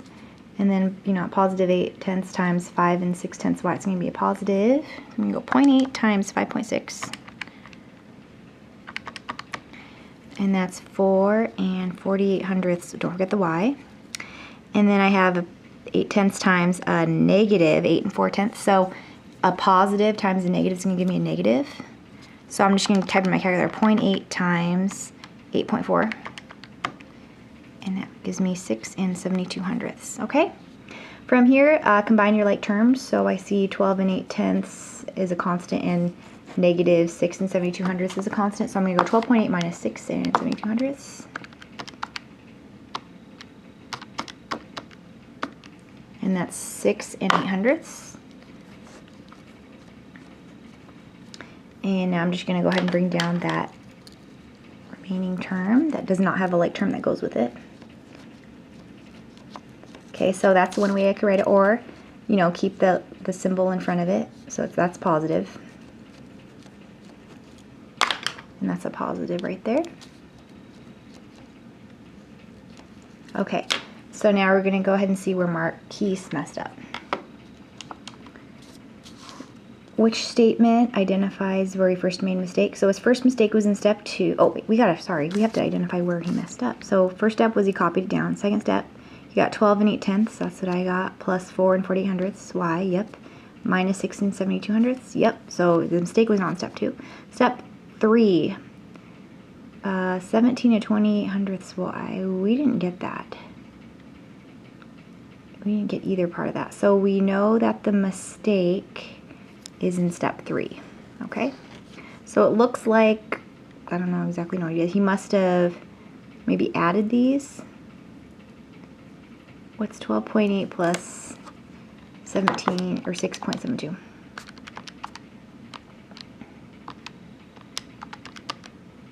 No, so I don't know what he did there. Maybe he might have added these two. Yeah, maybe 12.8 plus 4 48/100ths. Yeah, he added these two, and those are not like terms. Okay, so that's what he did. Okay, so his first mistake was in step 2. No, it wasn't. It was in step 3. Cross it off. His first mistake was in step 2. No, he didn't. It was in step 3. His first mistake was in step 3. Okay, so far so good. 12 and 8/10 and 4 and 48/100 are not like terms, so they should not have been added to get 17 and 28/100. Yep, that was the mistake right there, because he added those two that were not like terms. So that's the answer that I think, but let's read the other one. His first mistake was in step 4. No, it wasn't. It was in step 3. Okay, so the answer is this one right here. Okay. So on the assessment, you're going to go through this process when you confront a similar problem on the actual test, okay? All right, number 29, go ahead and browse at problem 28, see how you solved it so that you can attempt 29 already on your own by pausing the video if you haven't already, okay? All right, which number line shows the solution to the inequality? So before I even look at that, I'm just going to solve it myself. I'm going to go ahead and build it. So we started with x, then we multiplied it by 2, and then we added 7. Inverse operation of adding 7 is subtracting 7, so you'll do that to both sides of the inequality. 7 take away 7 is 0, 9 take away 7 is 2. Bring down your inequality, bring down that 2 times x. Now go on back up. Inverse operation of timesing by 2 is to divide by 2, so you'll do that to both sides of that inequality. 2 divided by 2 is 1, 1 times x is x. And look what I'm going to do. I'm going to write it over here. And 2 divided by 2 is 1, so I'm going to put that there. And I have to keep it consistent because I did not multiply or divide by a negative, so it was going this way, so I have to keep it that way, okay? So it says 1 is bigger than x. So x is any value smaller than 1. It can't equal 1 exactly because there's no little half and equal sign there. So I'm going to go ahead and cross in these filled in circles just to narrow down my answers, okay? So numbers that are smaller than 1 are like fractions and negative numbers, 0. So therefore, the inequality sign is going to be going toward the left. Okay, so it would be right here. That's 1. And numbers smaller than 1, because 1 is bigger, are to the left. Okay? Pause the video. Try number 30 on your own. Seriously. Okay, which number line shows the solution to the inequality? Go ahead and build it. Started with the variable of p, then we multiplied it by 7, and then we subtracted 2. So inverse operation of subtracting 2 is adding 2, so do that to both sides of the inequality. Negative 2 plus 2 is 0. Negative 16 plus 2, think about it. You're 16 underwater, you're going to go just up 2. You're still underwater, so you're at negative 14. Okay? And unfortunately, I ran out of room, so I'm going to write it over here. Okay? Bring down the 7 times p, and bring down the inequality just like I see it, okay? All right, inverse operation of timesing by 7 is to divide by 7, and do that to both sides of the inequality. 7 divided by 7 is 1. 1 times p is p. A negative divided by a positive is going to give me a negative. Okay, remember that? A negative divided by a positive gives me a negative. A negative divided by a positive gives you a negative answer, okay? So negative 14 divided by a positive 7 is a negative 2. All right, you're going to keep the inequality consistent because you did not multiply or divide by a negative, okay? So it's going to go that way. Okay, and you see that the value p could equal negative 2, so that means the circle would be filled in. So these open circles, I'm going to cross them off because I know that that's not even close. That's not an answer. Okay, so p is less than or equal to negative 2, so I know it's a filled in circle. Numbers that are less than negative 2 are like negative 3, negative 4, negative 5, negative 6, and that would be to the left. Okay. Problem number 32. Go ahead and look at problem 31 to make sure you know what you did to solve it, because like I said, all the ones in the rows are similar. 32, which number line shows the solution to the inequality? Go ahead and build it.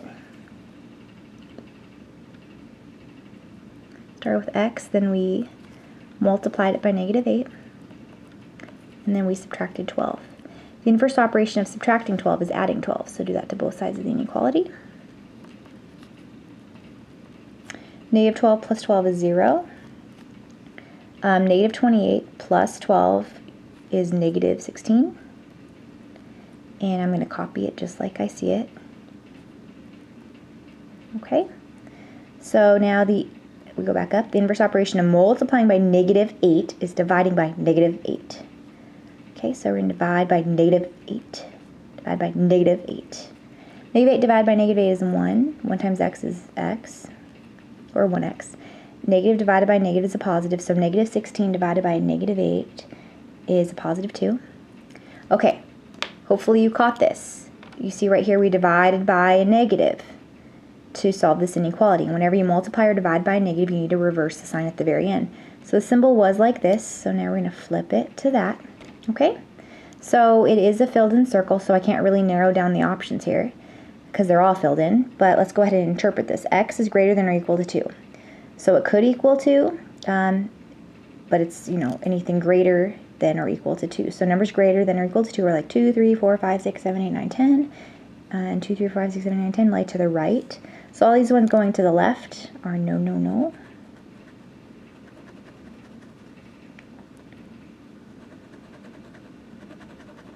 Okay, so the value, the magic number, that number is 2. So that says -2, so that's not it. This says 2, so that's the answer. Pause the video, try number 33. Let's build it. Hold on, my leg is falling asleep. Okay, so we start with x.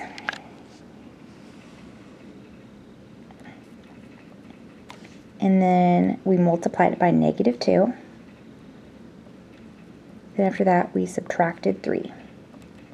Inverse operation of subtracting 3 is adding 3. Do that to both sides of the inequality. Okay, -11 underwater up 3 brings you to -8. So I'm going to write it right over here. Keep that inequality right there. Oh, sorry, -3 plus 3 is 0, and then bring down your -2x. Okay, go back up. The inverse operation of multiplying by -2 is dividing by -2. So we're going to divide by -2, divide by -2. -2 divided by -2 is 1. 1 times x is 1x, or x. Negative divided by negative is a positive, so -8 divided by -2 is positive 4. Okay, look, we divided by a negative right there. And when we solve an inequality and we divide by a negative, you got to reverse the sign. It's whenever you multiply or divide by a negative when solving an inequality, reverse the sign at the end. So it was like that, now it's like this. Okay? And it's not possible to equal exactly 4, so I know that it's going to be an open circle. So for all the ones with closed circles, I'm going to cross it off. Okay, so it says 4 is bigger than x. So that means x is smaller than 4. So numbers smaller than 4 are like 2, 3, 2.5, negative 10. And so here's 4, here's 4. So these numbers, 2, 3, blah, blah, blah, blah, blah, 5, and all that, they are to the left. So that's not it, because I want the arrow to go to the left, so that's the answer. Okay, we're on problem 35 right now. Go ahead and review problem number 34 to make sure you know how to do it, because I want you to attempt number 35 on your own if you haven't already. John's riding in a car with his family. He's recording the time and distance each time they make a stop. How many miles will John and his family have traveled if they stop after 210 minutes, continuing this same pattern? And then it says, enter the equation that represents the relationship between John's distance and the time they stop. Use D for the distance traveled and T for the time in minutes. So you'll notice that there's two distinct spaces right here. On your assessment, there's the first little box right there. You want to answer the question right there. And then the second little area, there's another box, and you'll answer this question in that area. Do not answer both questions in the same area because the computer will mark that incorrect, even if you are correct, okay? So we see that there's a table right here, and there's information provided in the table because John's recording this information and saying that they're going to stop after 210 minutes and they're going to continue the same pattern. So let's go ahead and take a view at the pattern. So after 60 minutes, they've gone 20 miles. After 90 minutes, they've gone 30 miles. After 99 minutes, they've gone 33 miles. After 120 minutes, they've gone 40 miles. After 150 minutes, they've gone 50 miles. So the number that they're concerned about is this 210. So I realize that that's not in the table, so I'm going to add the 210 right here. Now I want you to see what's going on and see if you see some pattern to go from the T. They wanted T for time. And then D for the distance. Okay. Okay, so I'm just going to use that. So how did we get from 60 to 20? What happened? How did we go from 90 to 30? Since this is a pattern that's continuing, we know that's going to be very consistent. It's going to be consistent. 99 to 33. Think about it. What are we doing? So you should notice that basically you're dividing by 3. So, because 60 divided by 3 is 20, 90 divided by 3 is 30, 99 divided by 3 is 33. So 210 divided by 3 is 70. Okay? So after 210 minutes, they would have gone 70 miles. So on your assessment, you just write 70, okay? But since this is paper, you're going to label it miles. On the assessment, it won't let you type anything, so you just put that as your answer and put it in the first box because it answers that first question. Okay, now for the second part that you'll write right here, and in the second box on your assessment, enter the equation that represents the relationship between the distance and the time they stop. Use D for the distance, so I put a big old D right there, and T for the time in minutes, so I put a big T there. So I want an equation, so you know there's going to be an equal sign, okay? So what did they do to T to get to D? Well, they don't want you to use numbers in it. They took T, and then remember they divided it by 3.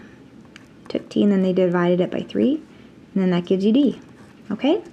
Other ways that would be acceptable to write this, remember how there's a 1 in front of the variable? It's just a variable like that, and there's a 1 right in front of here too, so that would work too.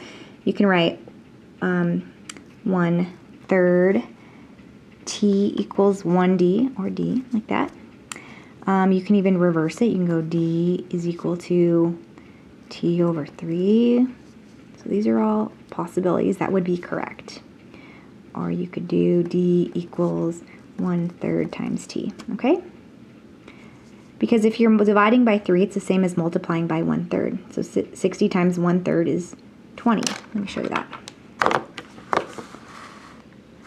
You can see the chandelier. So that's not helping. Stupid chandelier. Okay. So 60 times 1/3 equals 20. Okay. So timesing by 1/3 is the same as dividing by 3. 60 divided by 3. Okay. All right. Pause the video. Do number 36 on your own. If you can't do it on your own, then you won't be able to do it on your own on the assessment. So that's why you want to get your practice in now. Okay. If you recognize you can't do it on your own, you want to keep practicing until you can. So 36 says Natalie is roller skating around town. She records her time and distance each time she stops to tighten her skates. How many miles would Natalie have traveled if she stops after 136 minutes, continuing the same pattern? So it's continuing the same pattern. So there's not going to be any like surprises. And we're concerned about 136 minutes. Oh, and you'll see that the table looks different right here. Okay, they just put it horizontally versus vertically, and don't freak out because it's to interpret it. After 20 minutes, she's gone 5 miles. After 60 minutes, she's gone 15 miles. After 68 minutes, she's gone 17 miles. Okay, and they're concerned about 136 minutes. So we just have to find the corresponding distance. So since she is continuing the same pattern, we just need to find out what's going on right here.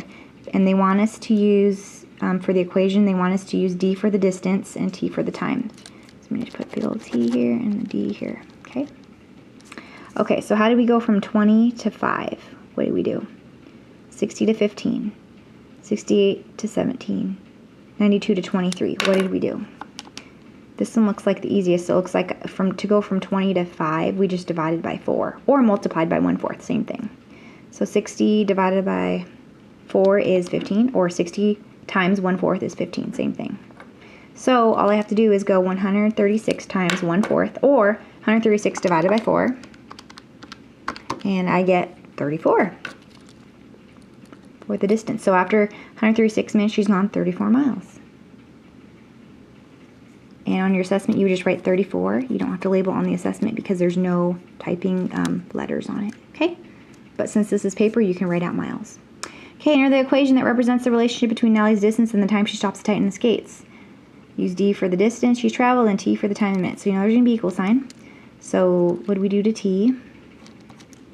We divided it by 4 to get D, the value of D, okay? And again, other ways to write this. dividing by 4 is the same as multiplying by 1/4. Okay? And you could have reversed this just like we did in the other problems, okay? So it's very similar.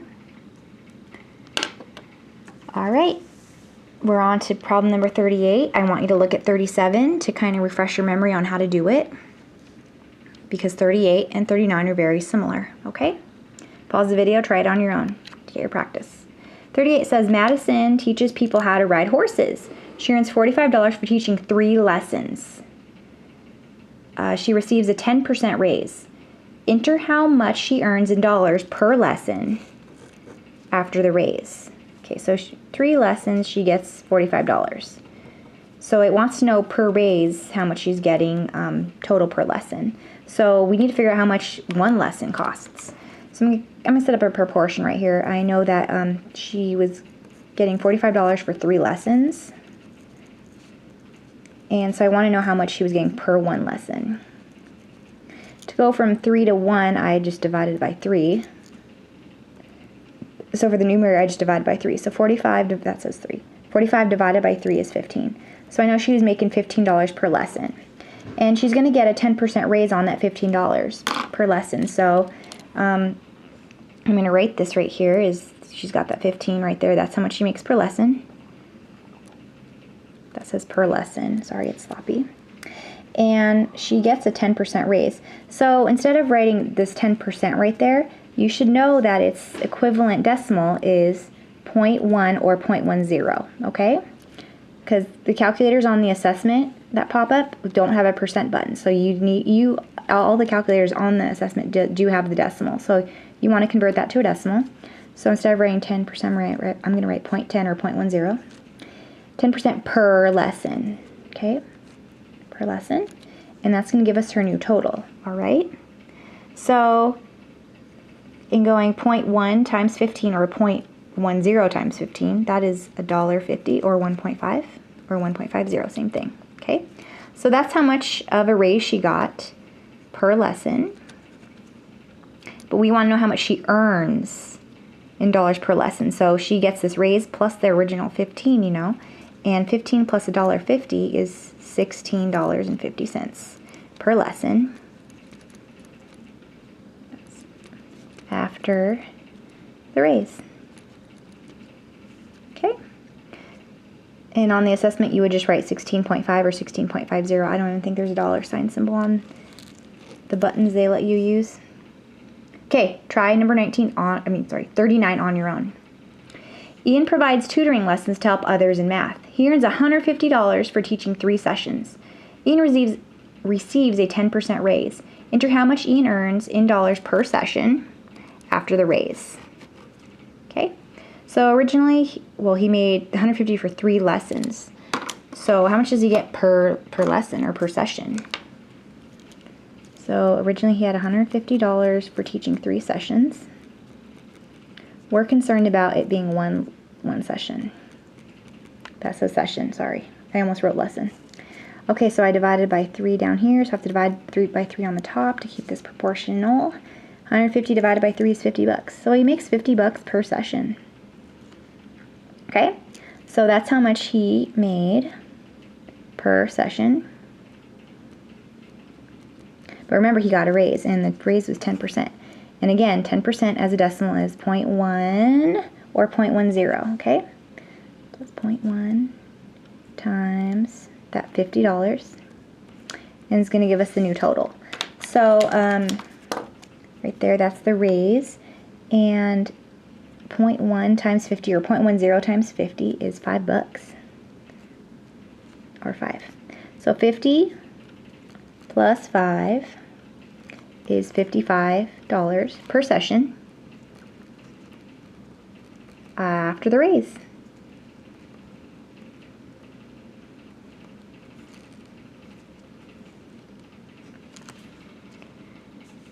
All right, number 40, go ahead and take a review look at it and try 41 on your own. Solve and graph the inequality. So I'm going to just go ahead and start by building it. Start with x, then they multiplied by 8. Then they subtracted 6. Inverse operation of subtracting 6 is adding 6. Do that to both sides of the inequality. Negative 6 plus 6 is 0. 14 underwater, so negative 14 plus 6. So negative 14, go up 6 units. You're still underwater, so it'd be negative 8. Keep that inequality sign. Bring down that 8 times x. Okay, inverse operation times by 8 is dividing by 8. So do that to both sides of the inequality. 8 divided by 8 is 1. 1 times x is 1x, or x. Negative 8 divided by 8, so negative divided by a positive. If you don't remember, a negative divided by a positive gives you a negative answer. So that's going to give me a negative 1. And you're going to keep it consistent, because did you multiply or divide by a negative to solve this? Nope. Okay, so it's going to be an open circle at the negative 1. Where's negative 1? Right there. Okay, so x is bigger than negative 1. So numbers bigger than negative 1 are like 12, 22, 44, 1 million, and that's all to the right, because 12, 24, and 1 million are all to the right. So that's what we're going to fill in. Pause the video, do 42 on your own. I hope you're not just copying that, because that's a bad idea if you just copy.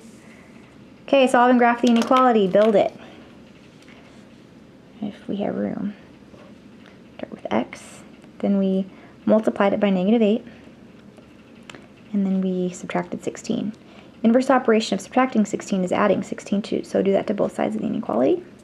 Negative 16 plus 16 is 0. Negative 32 plus 16 is negative 16. Bring down your inequality sign, bring down that negative 8x. Okay, go back up. Inverse operation of timesing by negative 8 is dividing by negative 8. So do that to both sides of the inequality. Negative 8 divided by negative 8 is 1. 1 times x is x, or 1x. Negative divided by negative is a positive, so negative 16 divided by negative 8 is a positive 2. Notice how we divided by a negative. Whenever you multiply or divide by a negative, when solving an inequality, you have to reverse the sign at the end. So there we go. It's going to be an open circle at the 2. It says x is bigger than 2, so numbers bigger than 2 were like 3, 4, 5, 6, 7, 8, 9, 10, and that all is to the right. Okay, go through, study, try the problems that you weren't really good at so that you get good at them, okay? And then you get better at them. You get better when you practice. Okay, bye.